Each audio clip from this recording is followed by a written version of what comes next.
Good morning, everyone, and thank you for joining us today on Money Monday. Today's Daily Huddle. It is our 1-year anniversary as part of your host for the Daily Huddle. So, whoop, whoop, whoop, whoop. Super excited about that, and it feels like a short time and a really long time. Can't believe it's been a year. But we have enjoyed being here, and we plan to do many more episodes as long as you guys keep coming to watch, and we can bring some value. So thank you again for being here, and welcome. We have some interesting conversation to have today, and I hope it is somewhat of a conversation, but a lot of things going on out there. First of all, I would like to ask you a riddle. If the opposite of pro is con, what is the opposite of progress? Not Congress, is it? I mean, ding, ding, ding. You're the winner, Sorrel. So horrible. Poor Congress. Right. That's one word we don't use to describe Congress very often, is poor.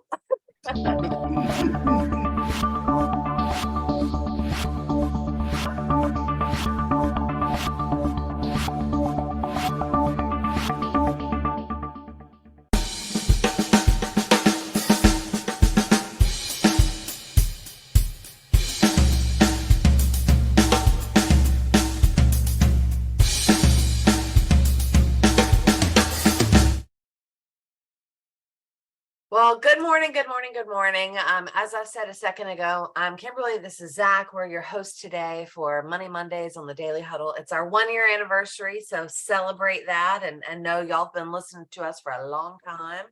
And we appreciate it. We appreciate you showing up. And today's topic, we're gonna have some dicey subjects coming up, right? So we want a lot of conversation from all of you, so be prepared while we're talking. But our question today is congressional spending irresponsible and unsustainable?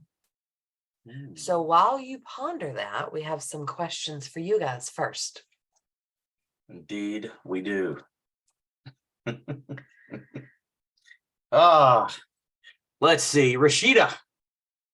I know, Rashida, I haven't heard from you in a while. What time is it, and what are you grateful for today?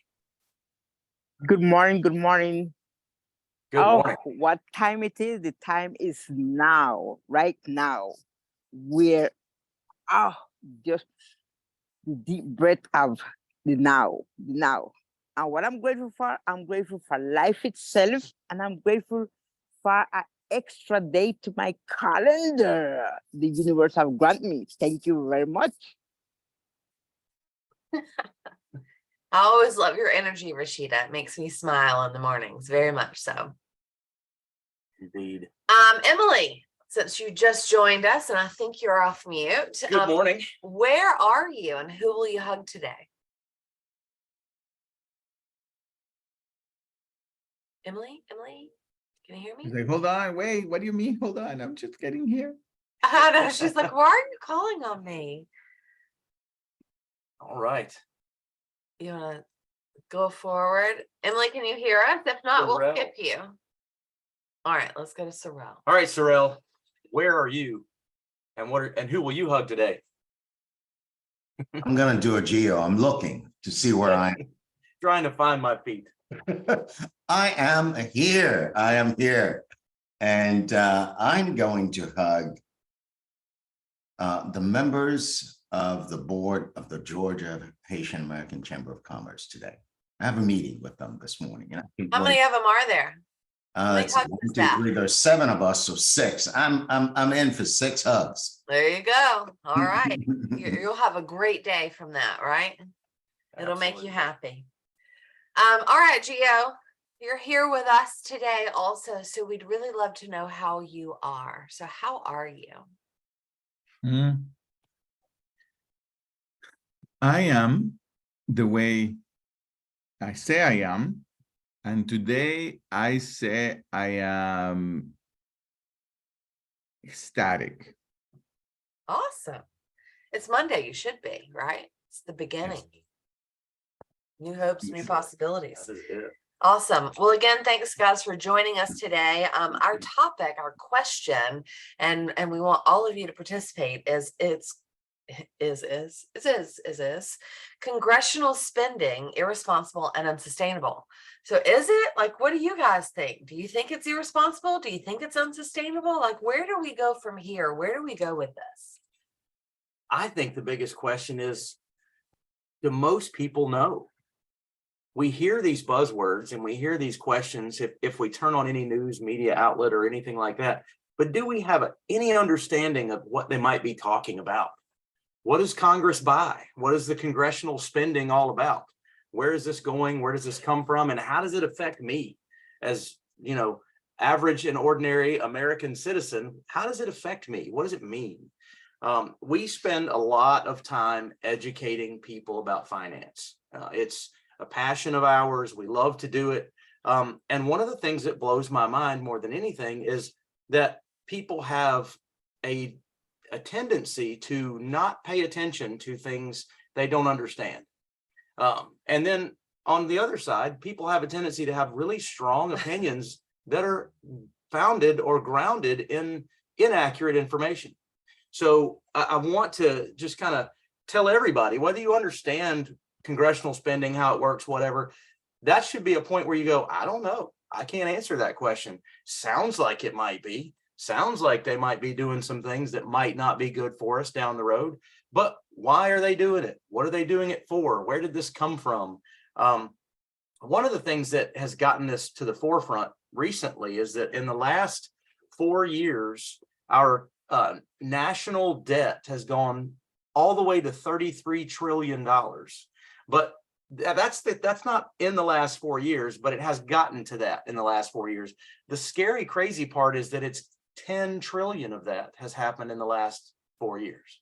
So over 33% of that is an increase. And if you look at this curve and the spending going up, and this is not a political conversation. This has to do with the COVID pandemic and trying to overcome and establish some sort of a foundation for that, which spans over presidencies in 2 different parties. So we're talking about spending that's started and continued decades ago.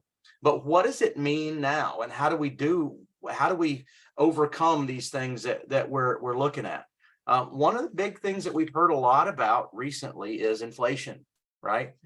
What is inflation? It means that to inflate the value of everything else, right? I mean, so it devalues the currency. And it's a tool that the Federal Reserve and the federal bank uses to offset recessions, uses to combat things like that. And that's what we're in the middle of, is this chess match between this deficit that's shot through the roof and how to not have our economy implode on the backside of that printing of money. So we use a very smart guy named Paul Dietrich for our active money managing and the portfolios, and he's with a B. Riley Wealth Management, and is a very, very smart guy. He has been on political transition teams for multiple presidents for many, many years, and understands the underlying economy in the United States. And I think it's really important for us to understand the difference between the stock market going up and the underlying economy strengthening. And what we have right now is we have this big, massive tech boom that's comprised of 7 companies that are carrying what looks like the stock market in an upward direction, which is the S&P 500 is the baseline for growth. Those 7 companies account for over 35% of that index. Without those 7 companies, and guess what's going on a lot with these companies? Tech companies. What's new? What's happening? What's got everybody excited or terrified, right? You go back to all the movies that came out in the 80s and 90s about the robots taking over the world, and here we are investing in it, right? But so understanding how the economy works, I think, is really important as an investor on the streets today. So I know we've got some buzzwords and some other things that we want to talk to you guys about, starting with what can we do about this spending? Is it a good thing? Should we just keep spending? Anybody? Kimberly? Well, I think it's always an interesting conversation. And I think how you started this was pretty interesting because, you know, a lot of people don't know and a lot of people don't pay attention. And if they do pay attention, like we stopped watching the news probably 20 years ago, honestly, which may be good and bad, but I can't pour all of that in my head. But when we were reading an article earlier this morning, just to prepare for this day and you know, kind of look through some things, it says budget deficit headlines, everything you never wanted to know about the US unfunded deficit spending. And it's literally a page of headlines, and its current US debt is 33.4 trillion. US debt's out at 32 billion in debt per day for the last 2 weeks. I mean, over and over and over and over, right? I could read these and probably wouldn't feel very good when we finish this amazing Monday, you know, mindset conversation. So what I want you to remember and what I want you to realize is that number one, you can find anything you're looking for, right? So look for positive things, not negative things. But also number two, the majority of this we can't fix, right? We're not in the government. We can't change it. So we have to be aware of it. We have to know where it's coming from. We obviously have to do our research for the next elections and things coming up and make our best decisions on what we think is going to happen. But is there anything that can be done about these runaway deficits? And really, we have three choices. Politicians can raise taxes to control our debt, right?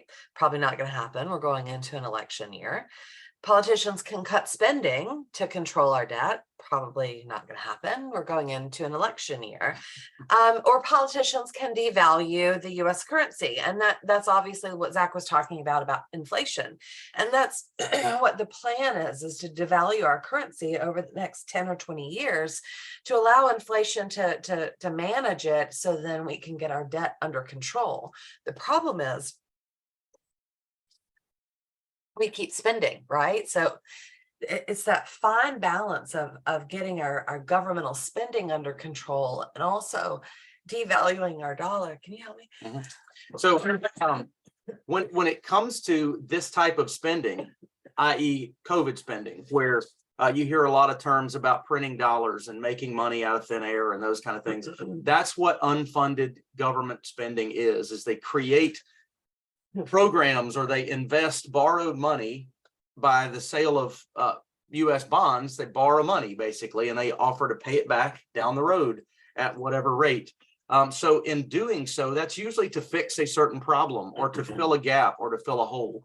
But what we've seen is that, like Kimberly said, that spending, that creation of new money has not curtailed on the backside of this event. It has only continued. It is almost one of those things where I think that Congress has gotten so used to printing money at this point that it's like, what can we do now? What can we fix? And one of the hardest things about government spending and curtailing that is, what do they cut? If we want the government to stop spending money, you're going to have a very different side from two different places or 3 or 4 or 10 or 20 different directions about what they should cut. The reality of it is people talk about cutting deficits. I mean, not deficit spending. They talk about cutting, one side of the aisle talks about cutting DOJ and other kind of things. And that accounts for about 13% of the overall economy. It's not enough.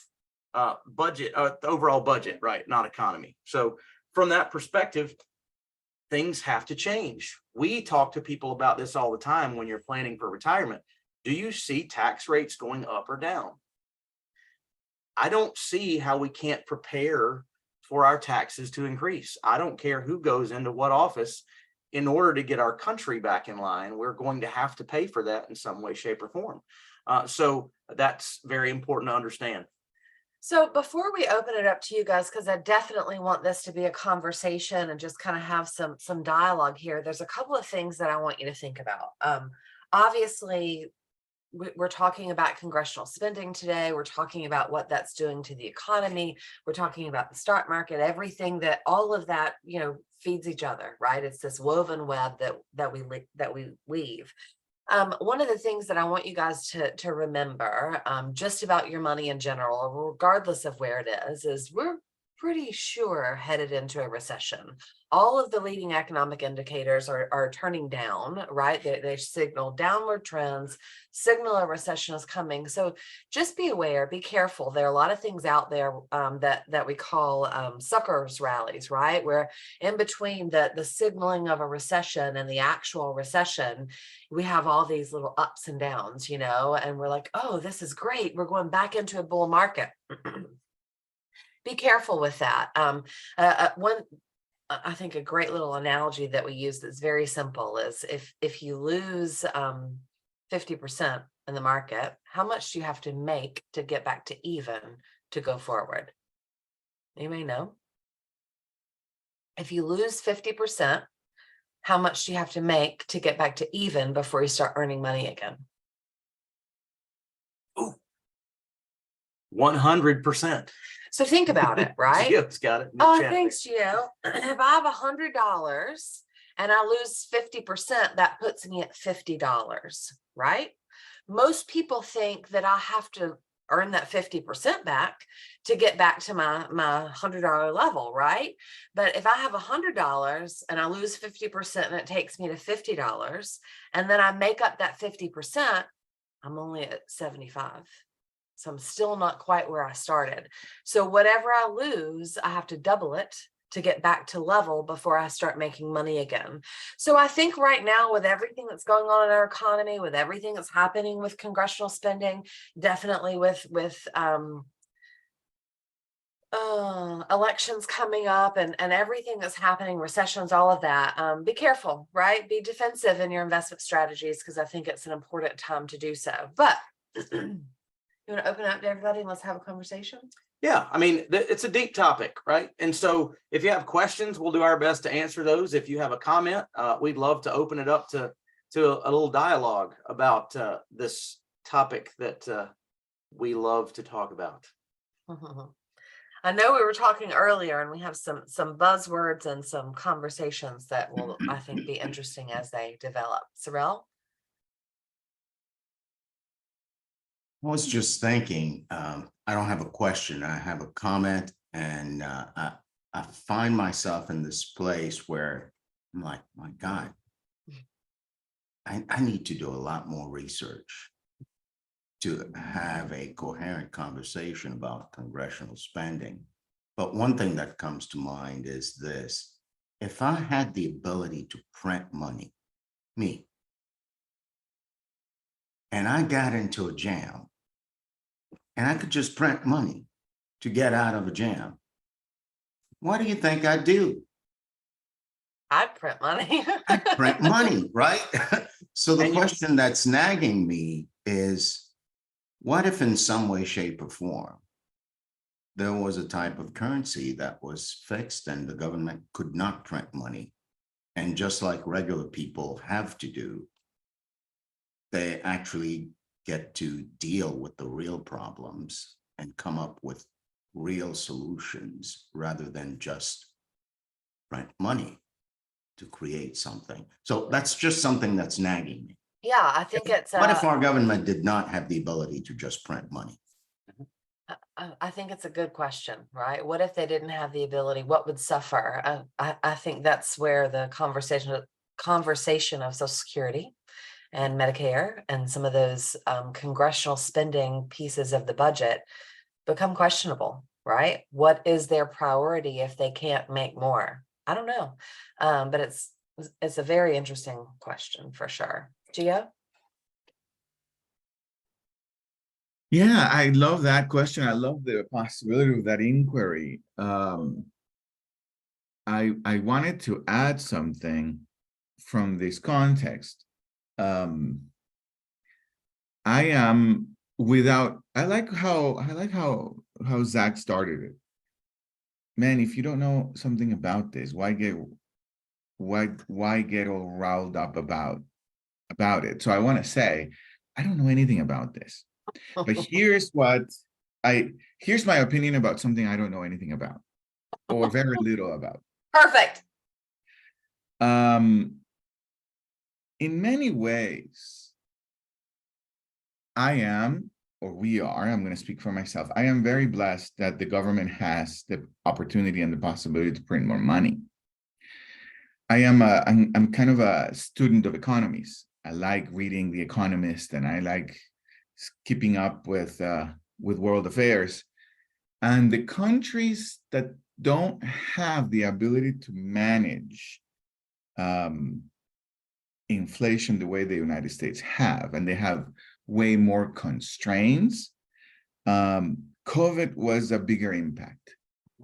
And so we have certainly a real problem as a society that comes with extra printing, but certainly it also comes with significant blessings. And so it's an interesting topic and complex issue for people who manage the economy on how to make sure that we don't go through a depression like the 1930s, because the 2008 depression wasn't like in the 30s, where people were actually in a different place. In 2008, not only the banks got bailed out, but also many people got bailed out. And so so it's an interesting topic that I don't know much about, but certainly I do see the blessings of having a government that can print. Now, I am afraid, but without knowledge. I am terrified of $30 trillion in deficit, but I don't know why I'm afraid, really. Well, I think that's a really good question, right? Like, But so it sounds like everybody- something I need to be afraid of. Okay. Yeah. Right.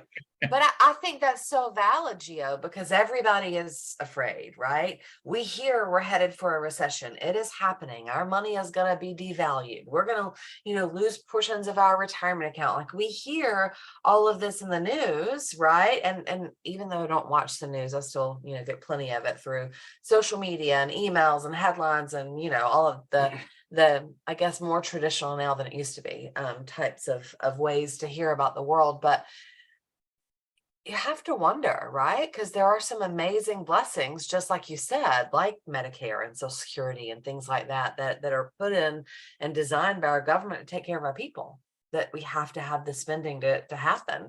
But we also have $33 trillion in debt, and it sounds terrifying. How do you fix that? How do you overcome that? And I don't know, I think you have to wonder about headlines sometimes. What is that designed to do? How does that make you feel? And when we feel scared, what happens? Honestly, like when we feel scared, what happens? I know when I feel scared, it's very hard for me not to shrink. It's very hard for me not to start looking around me and going, I'm okay. I'm good with where I am. I don't need more. I don't want more. Maybe I'm not going to go out to dinner anymore. Maybe I'm going to start conserving. Not that all of those things are bad. It's good to be okay. It's good to be grateful. It's good to be thankful. But it makes me in a scarcity mindset. And I think that's so hard for all of us, probably, especially entrepreneurs, right? That we lived through 2008. The Big Short was my life. Like, it was painful. It hurt. We were in the mortgage, insurance, and investment industries. And you guys know what that looked like, right? It wasn't pretty. So that scarcity mindset starts to make me shrink, right? And I think what we have to do in times like this, with whatever the topics are, because there are always going to be topics, there are always going to be headlines. Typically they're negative, which is why I don't watch the news, because I got to keep that out of my head. And we have to focus on our ability to do and control whatever we can control. Gio, you said it before, I said it earlier before we started today, but your term, I don't know, in one of our 52 episodes, you talked about controlling your own personal economy.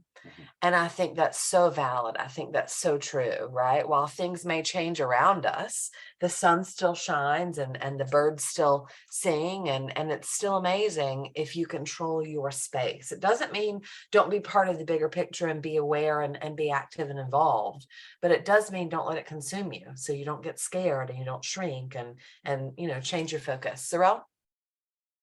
Yeah, Gio, thank you for bringing up being afraid. And I'm feeling the fear right now. And the fear for me is coming from this. wherever we go, people earn money by working. You actually produce something that has value to a group of people, and that group of people chooses to now give you money in exchange for the value you give to them. And I think what's really scary for me, and I think that's what generates the fear overall, is that the money we're printing is money that's not being earned.